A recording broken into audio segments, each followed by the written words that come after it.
하나님의 사랑이 나타난 복음, 나를 구원하기 위해서 죽으시고 부활하시, 이 복음의 역사가 내 삶에 임하게 되었다는. 오늘 본문에도 보면 복음에 대해서 설명하면서 은혜에 대해서 또 강조를 합니다. 2절에 보면 하나님의 그 은혜의 경, 또 마지막 절 7절에 보니까 하나님의 은혜의 선물을 따라. 그러니까 사도 바울은 늘 은혜의 복음에 대해서 강조하는, 사도 바울은 복음에 붙잡힌 바 된 인생이었습니다. 복음으로 말미암은 인생이었고 복음을 위해서 사는 인생이었습니다. 사도 바울이 평생을 무엇을 위해서 달려가는 삶을 살았는가, 자신의 삶을 기록하고 있는 성경 사도행전 20장 24절에 이렇게 나와 있는 것입니다. 내가 달려갈 길과 주 예수께 받은 사명 곧 하나님의 은혜의 복음을 증언하는 일을 마치려 하면은 나의 생명조차 조금도 귀한 것으로 여기지 아니하노. 여러분, 복음을 아십니까? 복음을 깨닫습니까? 그래, 복음을 위해서 나의 생명을 드리는 이 결단과 담대함이 있습니까? 사도 바울은 이 복음의 능력을 체험했습니다. 은혜의 복음이었어. 정말 사랑의 복음이었어. 오늘 이 시간에 이 은혜의 복음을 나눌 때 하나님의 사랑, 그 능력, 그 축복이 우리의 삶에 임하기를 주의 이름으로 축원합니다. 먼저 복음으로 말미암아, 복음으로 말미암아. 여러분, 복음으로 말미암았다는 것은 우리가 복음으로 되어진 사람이라는, 복음으로 말미암아, 다른 것으로 말미암은 것이 아니라 복음으로 말미암아 우리가 이 인생을 살아가고 있다는. 6절에 보니까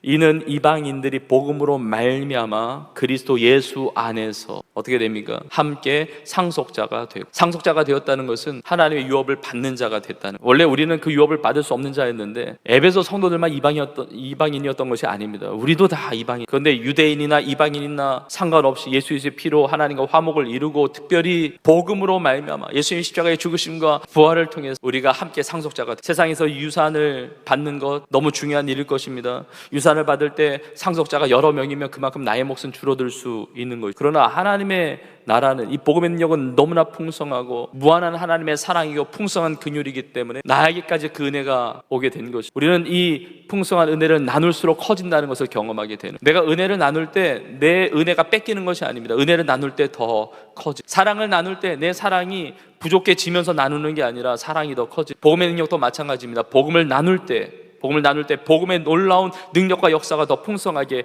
나타나게 된다는 것. 하나님의 이 함께 상속을 받는 자가 되었다는 것. 여러분, 말 그대로 축복의 문이 열렸다는 것. 하나님의 그 아름다운 보고가 열렸다는 것. 하나님으로부터 임하는 구원, 하나님으로부터 임하는 치유, 회복, 능력, 응답, 놀라운 하나님의 역사들이 내 삶에 임하게 되었다는 것. 내가 하나님의 그 놀라운 유업을 받는 자가 되었다. 여러분, 얼마나 감사합니다. 얼마나 놀라운 은혜입니까?